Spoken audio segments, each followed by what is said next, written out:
Dragi părinți, în acest videoclip vă explicăm ce costuri pot apărea în îngrijirea copilului dumneavoastră într-o grădiniță din Sachsen-Anhalt.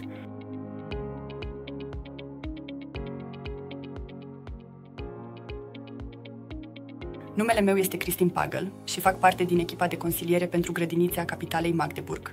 Eu consiliez și informez părinții despre îngrijirea de zi a copiilor.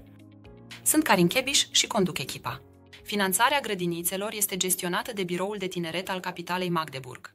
Când copilul dumneavoastră frecventează o grădiniță, apar costuri, dumneavoastră ca părinți contribuiți la acoperirea costurilor, plătiți atât o taxă lunară către comună, cât și o contribuție pentru hrana copilului dumneavoastră și uneori furnizorul grădiniței percepe taxe suplimentare. Contribuția către comună este folosită pentru a acoperi costurile de bază ale grădiniței, adică, de exemplu, salariile educatorilor, costurile cu energia sau dotările grădiniței, cât plătesc părinții. Depinde de locul de reședință, de situația financiară și de numărul de ore de îngrijire.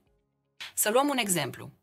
Dacă ați încheiat un contract de îngrijire pentru 10 ore pe zi pentru un copil de 1 an în Magdeburg, plătiți în prezent 150 euro pe lună.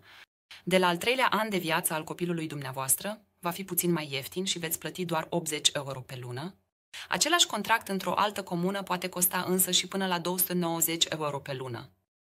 Este bine că aveți posibilitatea să solicitați o reducere a taxei de grădiniță dacă aveți dificultăți financiare și primiți o prestație socială, cum ar fi, de exemplu, ajutoare pentru locuință, indemnizație de șomaj sau chiar prestații pentru solicitanții de azil. Când copilul dumneavoastră frecventează o grădiniță, desigur că primește și ceva de mâncare și de băut. Pentru asta plătesc și o contribuție. Acesta poate fi plătit direct grădiniței, dacă acolo se gătește proaspăt, sau unui furnizor extern. În funcție de grădiniță există diferite opțiuni de hrănire. Dacă într-o grădiniță se oferă mai multe mese pe zi, costurile sunt probabil mai mari decât dacă se oferă doar băuturi și prânz. Tipul de îngrijire, amploarea și costurile variază foarte mult în funcție de grădiniță. De asemenea, este posibilă o rambursare parțială a costurilor de hrănire. Pentru mai multe informații, puteți viziona videoclipul nostru despre educație și participare. Unele instituții percep taxe suplimentare, de exemplu, pentru excursii, taxe de intrare sau dacă grădinița oferă scutece.